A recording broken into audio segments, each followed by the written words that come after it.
श्रवण कुमार की कथा सरल, भावपूर्ण और प्रेरणादायक कहानी। बहुत समय पहले राजा दशरथ के समय में श्रवण कुमार नाम का एक अत्यंत भक्त, विनम्र और प्रेम से भरा हुआ पुत्र रहता था। उसके माता पिता वृद्ध और नेत्रहीन थे। वे चल फिर नहीं सकते थे, लेकिन श्रवण कुमार अपने माता पिता की सेवा को ही जीवन का सबसे बड़ा धर्म मानता था।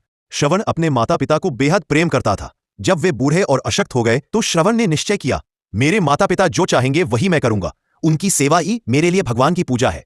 वह दोनों को एक बड़ी कांवर में बैठाकर अपने कंधों पर उठा लेता और दूर दूर तक तीर्थ यात्रा करवाता। पहाड़, जंगल, नदी, कहीं भी उसे थकान नहीं होती, क्योंकि उसके लिए सेवा ही शक्ति थी। तीर्थ यात्रा की इच्छा एक दिन माता पिता ने कहा, बेटा, जीवन के अंतिम समय में हम चारों धाम और पवित्र स्थानों के दर्शन करना चाहते हैं। श्रवण ने तुरंत कहा, आपकी इच्छा ही मेरा आदेश है, और वह उन्हें कांवर में बैठाकर यात्रा पर निकल पड़ा। दुर्भाग्यपूर्ण घटना, एक दिन वे लोग अयोध्या के पास पहुंचे। गहरी शाम थी।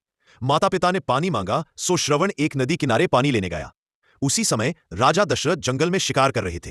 उन्होंने एक घड़े में पानी भरने की आवाज सुनी और सोचा कि कोई जंगली जानवर पानी पी रहा है। राजा ने बिना देखे तीर चला दिया। तीर श्रवण कुमार को जाकर लगा।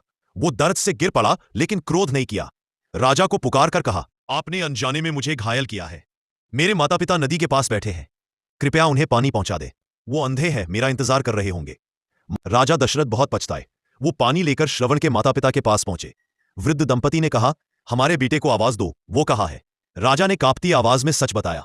उनके हृदय पर वज्र टूट पड़ा। उन्होंने दुख और शाप में कहा, जैसे हम अपने बेटे के बिना तड़प रहे हैं, वैसे ही एक दिन आप भी अपने पुत्र वियोग में तड़पेंगे।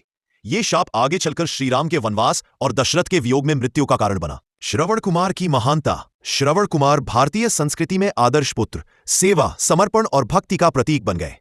उनकी कहानी हमें सिखाती है, माता पिता की सेवा सबसे बड़ा धर्म है। प्रेम और कर्तव्य मनुष्य को महान बनाते हैं। निष्ठा और त्याग सदैव अमर रहते हैं।